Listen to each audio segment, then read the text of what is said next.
If you're a law firm owner spending money on digital marketing, but still not seeing the results that you want, we've got the solution in today's episode. And no, it's not your budget.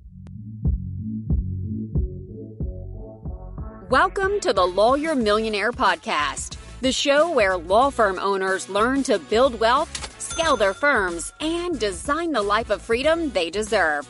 Hosted by Darren Wurz, business and wealth advisor for law firm owners and author of The Lawyer Millionaire, this podcast delivers the strategies and inspiration you need to break free from the grind and become the financial success you envision.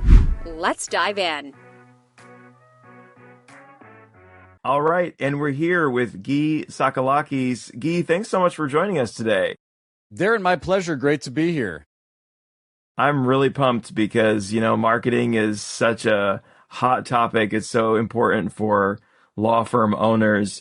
Let's start with a big one. What's the biggest misconception you think that law firm owners have about marketing? That it's free. I think a lot of lawyers, I'm date myself here, but I've been doing this since at least 2008. And, lawyers still say, there's a lot of lawyers that are like, you just do good work and clients sing your praises and refer you new business. And there are still firms that works for. But my thing is like, even if it's working for you, if you have growth goals, making investments in your intentional investments in your growth, like you're playing with your hands tied behind your back if you're just relying on doing great work, in my opinion. Yeah, you got to get your name out there somehow. I get why marketing is scary, right? Law firms, not many of them have recurring revenue. So, you got to get clients coming in, on a steady, consistent basis. And that can be very scary. So, but it's also a reason why marketing is such a critical component and such a very, very important topic for law firm owners to address in their businesses. Let's talk a little bit about how much you spend on that. I saw an ad from a well-known coaching business that said you should be spending, and I thought this was kind of funny, so I'll get your take on it. You should be spending at least 20% of revenue on marketing and 10% on finding answers. I wasn't sure what that meant exactly. What's wrong with this picture, and what do you think is the right approach when it comes to marketing spend? Well, there's a lot of talk going on right now. We work with a lot of plaintiff side personal injury lawyers, but I think that this is going to be a continuing issue for lawyers of all practice areas. But the answer is that it's a function of what you're trying to build. And I think so many firms don't really start with that question of like, am I trying to be the market leader in my location? Do I have growth goals that are related to like percentage of growth over time? Because, at the end of the day, like what you invest in your growth should depend. It's a function of like what you're trying to build and what your growth journey looks like. And it's much different if you're in startup mode versus you're in legacy building mode. And what percentage of the total addressable market are you really trying to reach? Like all of that goes into how much you spend. And so that's a very long-winded, ranty way of saying, I think it's a good proxy to respond to the, what you were talking about there. A percentage of marketing as a function of total top line revenue or fees, I think is a useful kind of construct. And I would say this, a lot of the firms that we work with, and again, it varies by growth stage, but they'll come to us and they'll say, look, I want to do 30% top line growth over the next 12 months, but I only want to invest 5%. And I'm like, that's a tall order. So, and look, you can go look, you can use ChatGPT, you can go to the Small Business Administration website. You can ask your favorite consultant or guru or coach. I think typically if you're around 10 to 15%, you're probably in the 80% of the market space. If you're trying to capture additional incremental market share, like I've heard firms, especially the world beater firms in their locations, they're certainly spending upwards of 20%. And some of them are spending in 30, 40%. And you're seeing that because they're reducing the cost of service delivery through technology and reinvesting in growth. And so it's super competitive. The price per non-brand or, direct response performance marketing continues to go up. But I think if you're in the 10 to, if you need a short version, you're like, Gyi, shut up. Just give me a short version. I think I'd be in like the 10 to 15% for a lot of firms. Okay. Sounds good. Can we overspend on marketing? Is there a point of diminishing returns in marketing spend?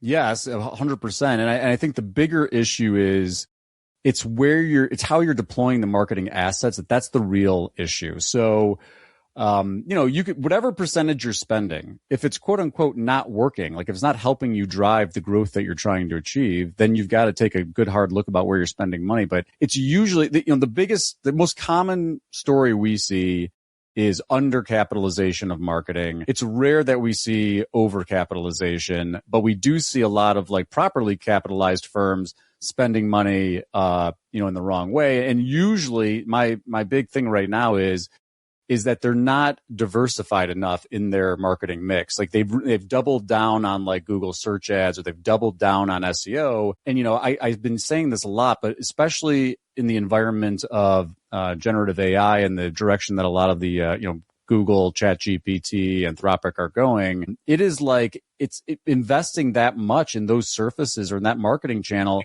It's like day trading cryptocurrency, because like you're spending all this money and like you might get lucky, but there is so much volatility, so much flux. And like, what's it going to look like in 6 months, 8 months, 18 months? It's anybody's guess. I don't care. The creators of the technology are like, we don't know what it's going to look like in that time. And so again, I would say diversification is the, after you figure out like what amount you're spending, like diversify that portfolio.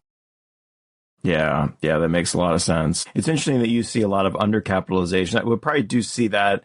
I do see firms on the other end that are spending a lot and not getting the results, mainly because it seems like they haven't focused on the low-hanging fruit first, like some of the things you really should be doing right away. What are some of those things in your view that are low-hanging fruit that we could really knock out with our marketing efforts we need to address before we really ramp up the spending? I mean, number one is data infrastructure. Like you shouldn't spend any money unless you've got a solid data infrastructure that with data you can rely on. And that's really all the way from front end marketing data all the way through to retainer. And I would say my number two is probably intake, which should be part of that data infrastructure too. But, the reason firms get into trouble is they're like, all right, I got it. I'm convinced. I need to go out and spend this money.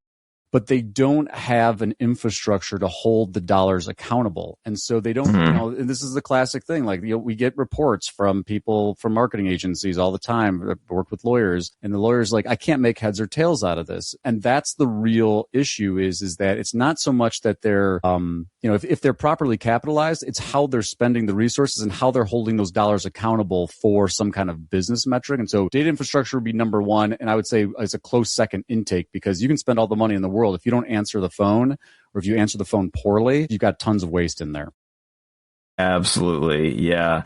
I was going to mention intake because, it's so critical that you are ready to receive those calls and those leads. Otherwise, you're just, pouring marketing money kind of down the drain. So let me give you a couple of hypotheticals here. Let's say I'm a $1.5 million firm. I'm spending about $50,000 a month on digital ads and digital marketing and Google ads. That's about 40%. And it's not really moving the needle, kind of stuck at the same revenue level. And I'm terrified to reduce my ad spend because I'm terrified I'm going to lose clients. What would be your next step in that situation? I'm assuming is that the only investment that's being made is Google Ads? Like it's a one channel marketing program?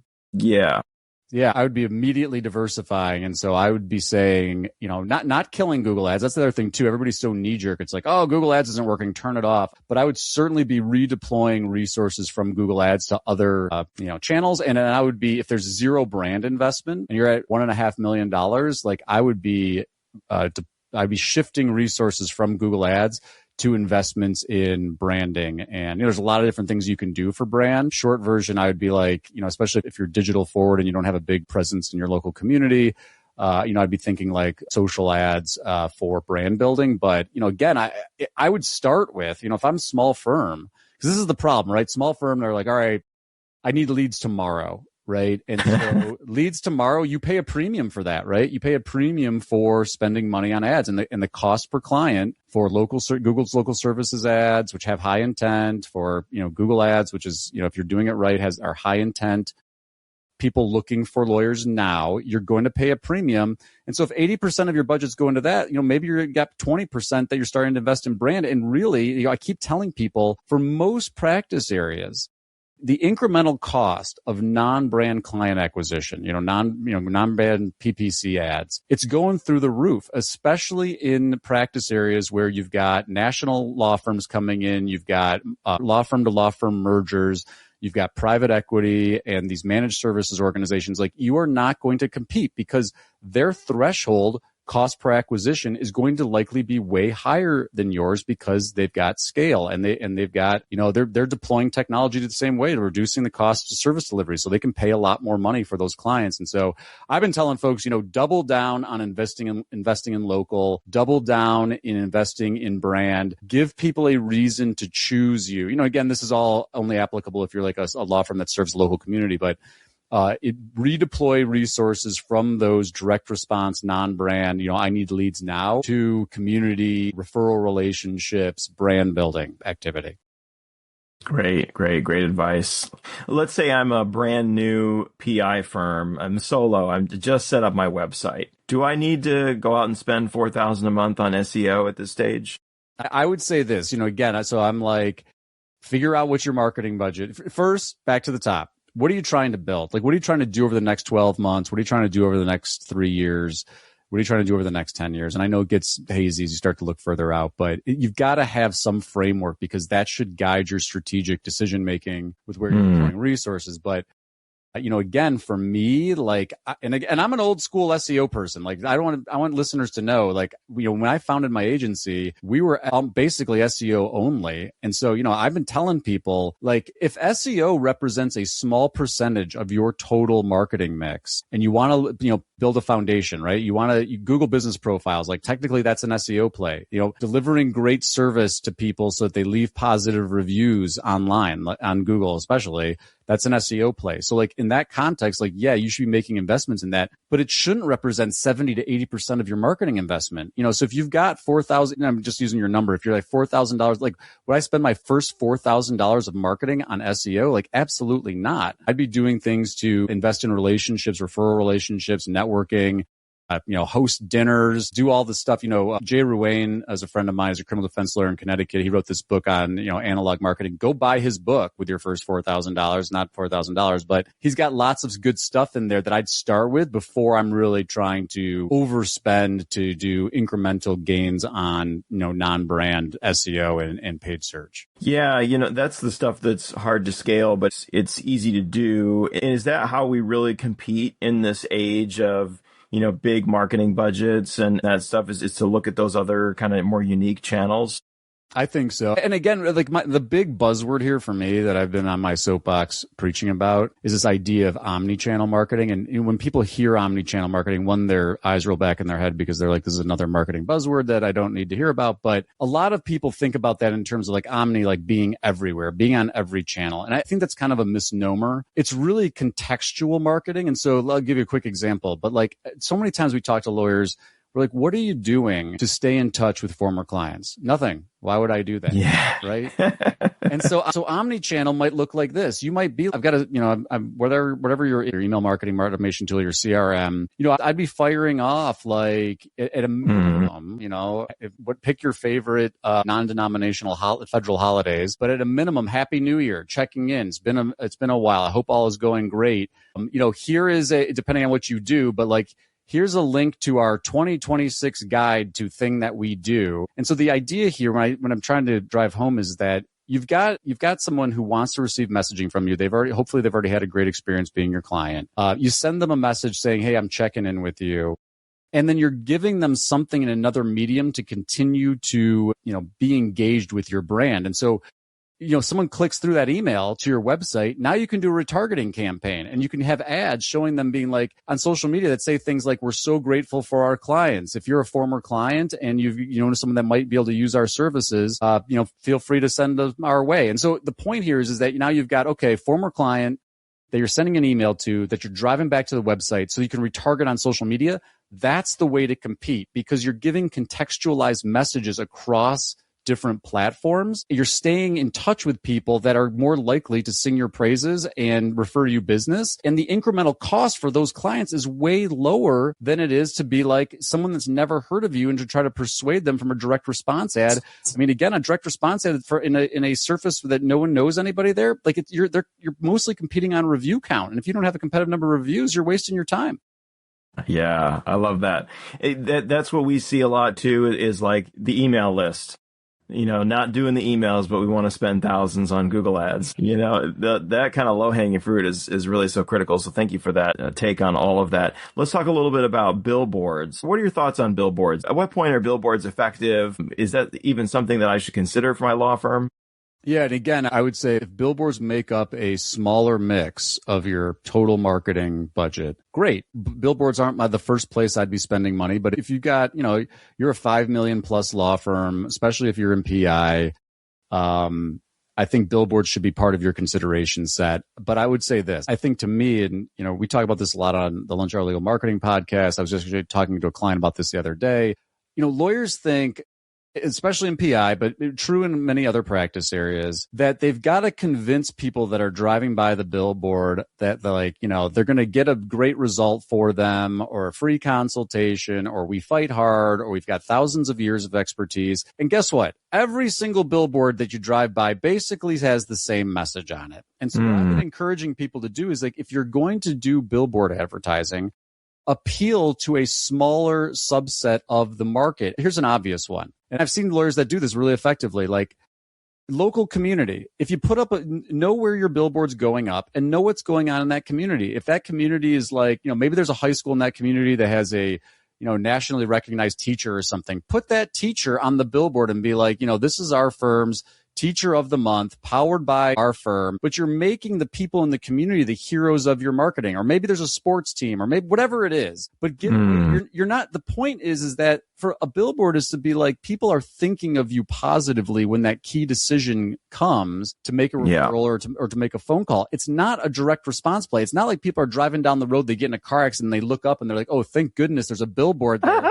for me to call. And then the other thing that I've been telling people is take your offline media, take your billboard and do something to cause someone to take some action. So instead of just like free consultation, maybe you're like, go to this URL, or, go to this website, or follow us on social media to get something of value. Maybe you're doing a co-marketing thing with another local business. Maybe you're doing, you're doing a giveaway, or you're doing a contest, or you've got, a driver safety guide or something like that. But give people a reason to take action. We've got to get out of this mindset of just direct response. Everybody's either like, there's only two worlds, like for most of these people that I talk to. It's like, oh, it's awareness, which is just like inundate them with these ads, or just direct response, which is like they need to hire us now. And it's like there's all of these consumers in the middle that are they're tired of being bombarded with awareness campaigns, and they're not ready to hire. And like, we need to appeal to them. And again, billboard's great for that, because billboard, it's like, okay, go to this website. We'll talk omnichannel again for a second.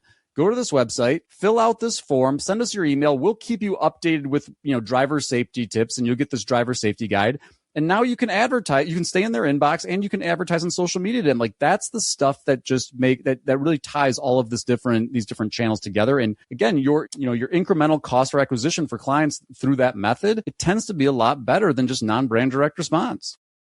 Yeah. Oh, I love that. Thank you so much for that hot take. And, this is like the difference between tactical thinking and strategic thinking, because so often what I see is firm owners want to run to tactics. Like the marketing is like a vending machine. I put in $20 and I get a client, but you really want to think through, how are we strategically approaching this? And how are we kind of thinking outside the box a little bit, not just plaster your name up on a billboard, but how does that connect to the other pieces of the marketing puzzle, and getting people into your ecosystem? That's really, and I laughed because I've often wondered that, like, I see all these billboards and I've wondered, like, why are all these billboards along the highway? Is it because when someone gets in a crash and then there's a billboard right there? Because otherwise, who's going to remember? Right. And that's the thing. And I think that's the other piece of all of this is to really this aspect of like research and understanding your clients and your potential clients and their journeys and like what matters to them. And,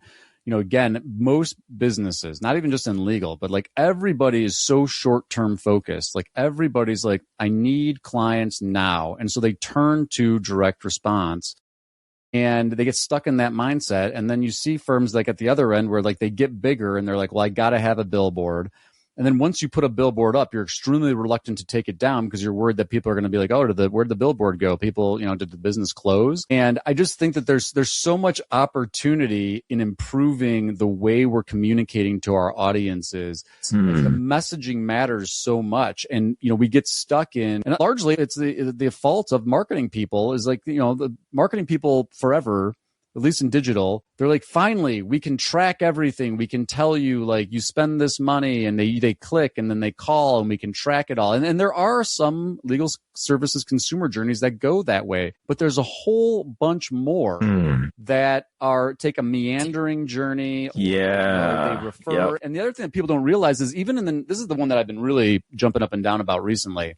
Even someone who's exposed to all of these billboards all the time, and they're like, okay, I need to do a search for a car accident lawyer. They go to Google and they search for car accident lawyer, and they're not looking for a specific firm, but they go through the list. And we've done research where we do user behavior testing in our partnership with Near Media, where you watch people actually like talk about the results they're seeing in Google. And guess what? Not surprisingly, they choose firms that they recognize. And it doesn't have to just be from billboards. You hear it like, oh, I remember this firm from our community event, or I remember this firm from, backpack giveaway or whatever, scholarship or whatever it is. And to me, that's how you compete, because you've got to give people a reason to think about and choose you instead of making a knee-jerk reaction of like, what's that branded vanity phone number that's been drilled in my head because of TV, radio, or whatever else medium you want to pick.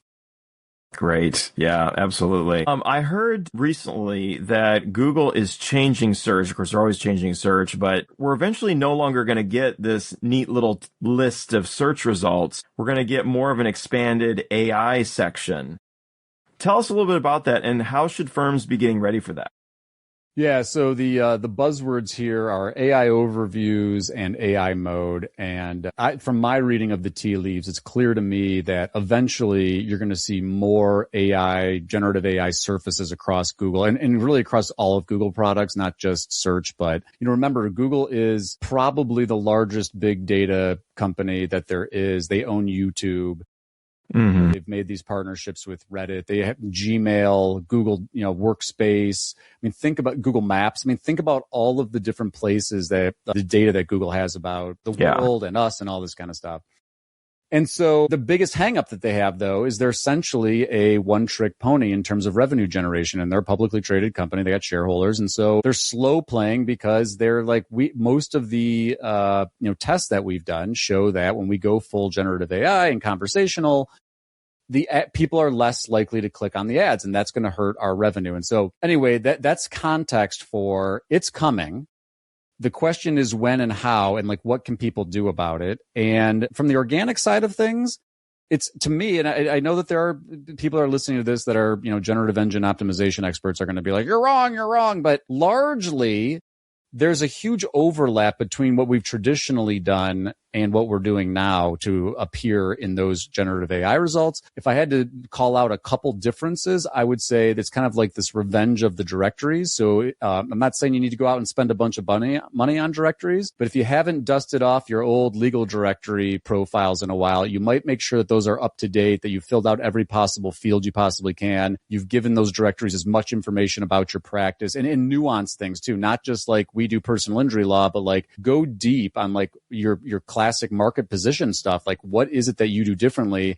Because what we're finding in a conversational search environment, people's queries in these surfaces in generative AI, they're much more nuanced. They're much more detailed. It's not the search queries aren't just like car accident lawyer. They're like, give me veteran owned female car accident attorney in this zip code that has experience dealing with this specific type of thing. And it's not just one search, it's a conversation. And so the more nuance and positioning that you provide the machines, I think the more likely that you're going to be surfaced. And so it's largely a lot of the same digital PR game that we've talked about in the past. It's getting people to talk about you across the web. It's reviews. it's forum sites, it's social media, it's all of these different signals that these machines can suck up to say, hey, this firm, like I'm in my training data, I'm most associating them with these particular prompts and these questions. And so do more of that digital PR. But, YouTube, YouTube shortlist priority. If you're not publishing content on YouTube right now, like go start there, because again, that it's a very highly cited source for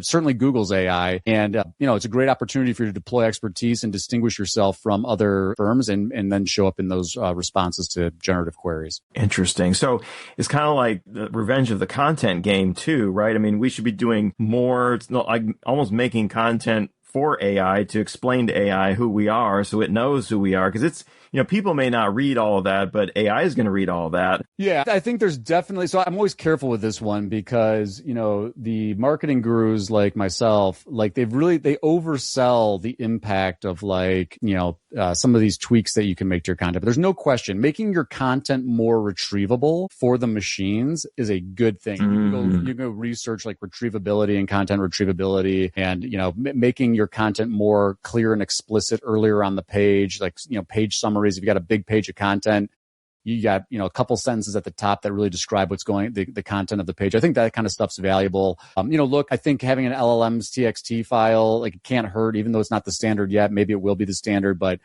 putting things in there that the machines can consume. I don't think there's nothing wrong inherently wrong with that. Unless you've got some guru telling you that like, hey, rank overnight in ChatGPT by adding an LLM's TXT file to your site. And here it's going to cost you $5,000, but we'll write it for you. Like that's the stuff that bothers me. And so I think, look, be mindful of what's going on with the direction that we're heading. There's things you can do to your content. But again, largely think about it. If you think about what the machines are doing, they're trying to say, hey, look, we've got probabilistically, this firm or this lawyer's name or firm name or business is responsive and reliably responsive to the types of questions being asked. And so how does it make that determination? It's like your firm is demonstrating expertise, is being talked about positively all over the place. And making that your guiding principle, like that's really the best GEO strategy you can have.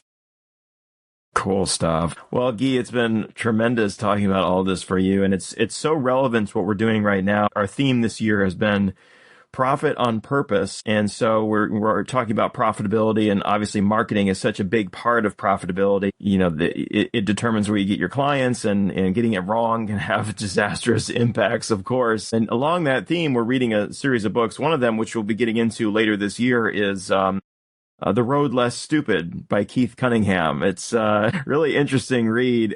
He talks about the difference between tactical and strategic thinking, and how business owners so often just think tactically instead of thinking more strategically, which is, less of just go and doing activities, but thinking about the overall plan and how things fit together. So that's what we do here. We read books in the community, and we do one each quarter. So along those lines, I'm curious, is there something that you're reading right now that you've been finding very, very helpful to you in your business, or, maybe something that you've read that's a classic that was really life-changing for you in your business? Gosh, where do I begin? So many books to choose from, but I'm going to stick with the, people that follow me around the web. Like I hate this because I know that there's a cultural part of this that I think people find it turn off. But I'm a huge student of Stoicism, and pick any one of your favorite Stoics. And the reason that in the context of business building, like right now, again, I'm not casting any aspersions. Everybody teach their own. Everybody play your own game, but be mindful of the game you're playing. Right now, Morgan & Morgan put on this Grow or Die conference, and like a lot of the content that I've seen coming out of it is like grow, grow, grow. And like, he's got this thing, like people are more motivated to work hard if they're being chased by a wolf and all this stuff. And I'm like, when you're like a Stoic mind, like my mind, and I don't even want to say Stoic, my perspective on Stoicism is like, we're losing the, like, why are we doing this? Like, what are we chasing? Yeah.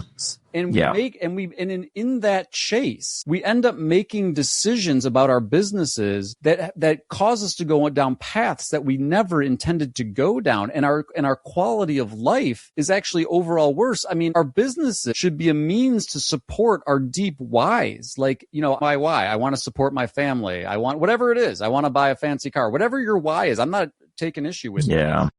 But are you focused and are you making decisions, strategic decisions that reflect like what's most important to you? So, and for me, Stoicism has been a big guide in getting there. Whatever max, pick your max, your favorite maxim. You're not promised tomorrow. Enjoy the journey. And I think that it really helps inform your growth strategy when you're thinking in that frame of like, what am I really trying to build? Just instead of like chasing growth for the sake of chasing growth. I'll leave it at that.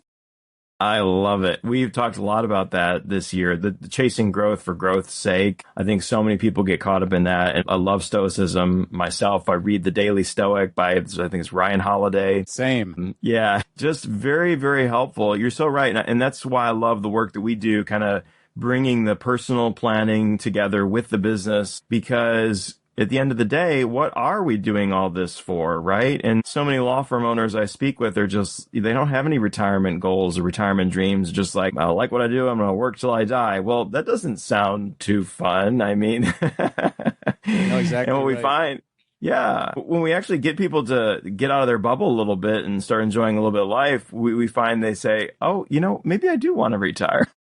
No, I think that's such a great point. I think too many people, we've like, there's this false dichotomy of like pitting work life against personal life. And instead, it's like our work life should be designed intentionally to support our personal goals and our personal, aspirations and values and dreams. And I think, we get stuck in like just chasing, like to your point, chasing growth for growth's sake. And there's so many lawyers that they're doing well. I cannot, like financially, you're like, they look pretty good, but they're not happy because they built something that's not actually supporting the life that they want. And so I think that more people are waking up to that. I think people are tired. They're tired of chasing. They're tired of the hustle culture. And they're starting to realize like, what's the payoff here? It's not as the grass isn't as green as I thought it was going to be over here.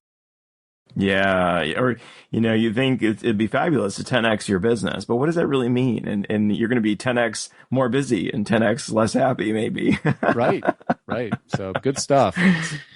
Great. Well, this has been a fantastic conversation, Gyi. Is there anything else you'd like to share with our audience before we go?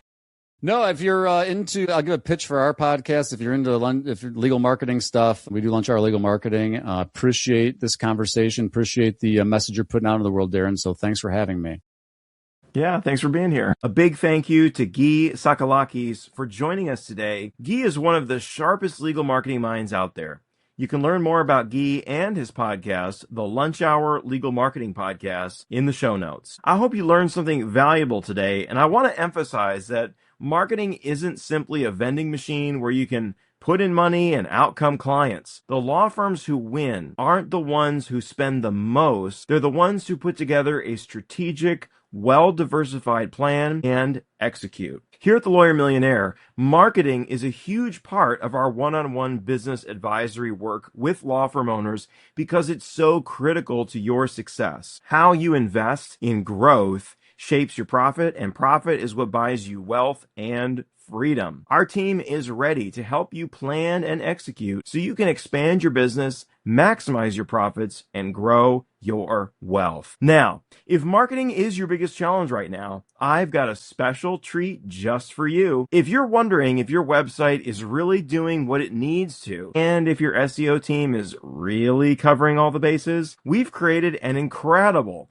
AI-powered website audit tool just for you. All you have to do is plug in your URL, and in just a few minutes, it will analyze your website and produce a full diagnostic report showing exactly where you're losing qualified leads. If you want to pinpoint the simple fixes that could explode your qualified lead volume, go plug in your website right now. You'll find the link in the show notes. Well, that's it for today, friend. But remember one thing. If your law firm isn't building you wealth and freedom, what the hell are you doing? Can I get an amen? Now, go make it happen, and I'll see you next time. Are you a law firm owner looking to build real wealth and break free from the daily grind? On the Lawyer Millionaire Podcast, we share practical strategies to grow your practice, maximize profits, and create the financial freedom you deserve. Join host Darren Wurz as he interviews top experts and successful law firm leaders who share their secrets. Don't just practice law, build a legacy. Listen now to the Lawyer Millionaire wherever you get your podcast. The Lawyer Millionaire Podcast is for informational and educational purposes only. It is not intended as legal, tax, or investment advice. Listeners should consult with a qualified professional before making any financial or business decisions.